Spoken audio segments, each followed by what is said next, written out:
सोचिए, एक ऐसी दुनिया जहां हम अपनी मर्जी से बारिश को बुलवा सकते हैं। ये एक कोई कहानी नहीं है, बल्कि सच है जो कि हमारे आसपास हो रहा है। हम बात कर रहे हैं क्लाउड सीडिंग की।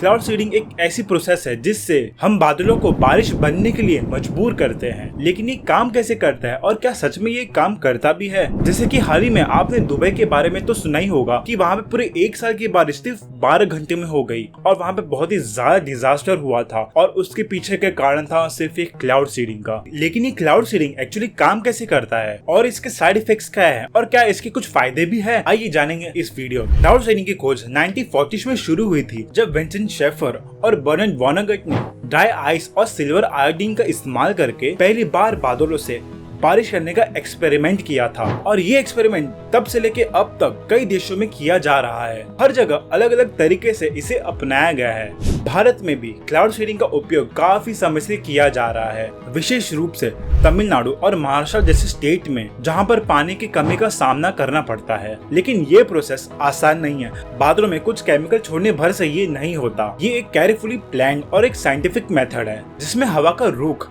टेम्परेचर और ह्यूमिडिटी जैसे फैक्टर्स को ध्यान में रखते हुए प्रयोग किया जाता है। क्लाउड सीडिंग में हम generally silver iodine, potassium iodine या ड्राई आइस का उपयोग करते हैं जो बादलों में कंडेंसेशन या आइस न्यूक्लाई के रूप में काम करते हैं। इससे बादलों में पानी की बूंदें इकट्ठा होने लगती है और अंत में बारिश होती है। ये तो था क्लाउड सीडिंग का बेसिक प्रिंसिपल। लेकिन क्या सच में ये काम भी करता है? क्या इसके परिणाम हमेशा पॉजिटिव होते हैं? और सबसे जरूरी सवाल, इसके एनवायरमेंटल और हेल्थ इम्पैक्ट्स क्या है? हालांकि ये प्रक्रिया हर बार सफल नहीं होती। जैसा कि वीडियो के स्टार्टिंग में हमने दुबई का एग्जाम्पल बताया था कि क्लाउड सीडिंग कभी कभार डिस्ट्रक्शन भी ला सकती है। हाल ही में अप्रैल 2024 में दुबई में इतना भयानक बाढ़ आया जिसका जिम्मेदार क्लाउड सीडिंग को ठहराया गया। ये बारिश इतनी तेज थी कि पूरे शहर में पानी भर गया था। लोग अपनी गाड़ियां छोड़ने पर मजबूर हो गए। कई इलाकों में लाइफ पूरी सी थप गई थी। ये सिर्फ एक उदाहरण है कि क्लाउड सीडिंग कभी कभी अपनी हद से कुछ ज्यादा ही प्रभावशाली हो जाता है और प्रकृति के बैलेंस को बिगाड़ सकती है। यूएई में 2024 के दौरान लगभग 300 क्लाउड सीडिंग मिशन को किया गया था। हालांकि अप्रैल 2024 में दुबई में जो बारिश हुई थी उस पर बहुत ही ज्यादा कंट्रोवर्सीज भी चल रही है और इंटरनेट पे एक चर्चा का विषय भी बन गया था कि क्लाउड सीडिंग इसके पीछे जिम्मेदार है। एक्सपर्ट्स का ये कहना था कि क्लाइमेट चेंज की वजह से हुआ है। कुछ लोग का मानना है कि क्लाउड सीडिंग ने इस बारिश को और ज्यादा बढ़ावा दिया। पूरे 1 साल की बारिश सिर्फ 12 घंटों में इस विनाशकारी बारिश ने क्लाउड सीडिंग के प्रभाव पर फिर से सवाल खड़े कर दिए हैं। क्लाउड सीडिंग के कुछ अनप्रेडिक्टेबल प्रभाव हो सकते हैं। कभी कभी ये टेक्निक्स इतनी असरदार हो जाती हैं कि नेचर बैलेंस बिगड़ जाता है। बादलों का एक्सेसिव सीडिंग बारिश और हेल स्टॉर्म के नेचर को बदल सकता है जो कि विनाशकारी हो सकता है। ये टेक्निक बहुत सालों से चलती आ रही है, जैसे कि चाइना में ही जहां क्लाउड सीडिंग का प्रयोग काफी बड़े पैमाने में किया जाता है। वहां कई बार इस प्रक्रिया का नेगेटिव रिजल्ट्स देखा गया है। बीजिंग में आर्टिफिशियल स्नो स्टॉर्म क्रिएट करने की कोशिश की गई थी, लेकिन ये प्रयोग कुछ ज्यादा ही सफल हो गया और 3 दिन तक स्नोफॉल हुई जिससे शहर को ठप कर दिया और 12 बड़े रास्ते बंद हो गए।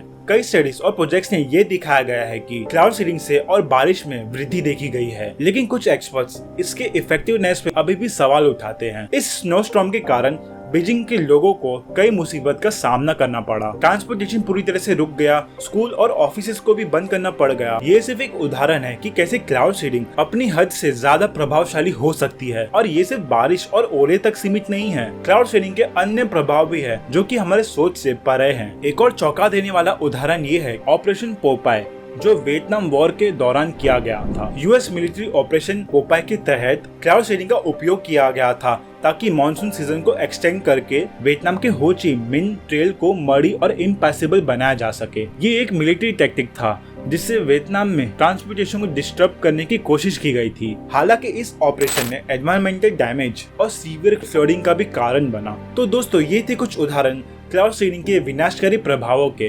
अगर हम नेचर से खिलवाड़ करेंगे तो उल्टा जवाब तो देगी ही। क्लाउड सीडिंग एक पावरफुल टेक्निक है, लेकिन इसका सही उपयोग और लिमिटेशन को समझना उतना ही जरूरी है। हर टेक्निक के 2 पहलू होते हैं और क्लाउड सीडिंग इससे अलग नहीं है। तो दोस्तों ये थी क्लाउड सीडिंग की कहानी, एक ऐसी टेक्नोलॉजी जो इंसानों के लिए आशीर्वाद भी बन सकती है और एक चुनौती भी। आपको क्या लगता है, क्या हम बारिश को अपनी मर्जी से बुला सकते हैं बिना किसी नुकसान के? कमेंट करके जरूर बताइएगा। और हमने हाल ही में ऑस्ट्रेलिया के ऊपर एक वीडियो बनाया था कि क्यों ऑस्ट्रेलिया 95% खाली है। आप राइट पे क्लिक करिए, आपको वीडियो मिल जाएगा। और ये वीडियो पसंद आए तो लाइक शेयर सब्सक्राइब जरूर करना, हम 1K के बहुत ही ज्यादा क्लोज हैं। तो make sure to subscribe the channel और मिलते हैं ऐसे नेक्स्ट इंटरेस्टिंग वीडियो में। जय हिंद।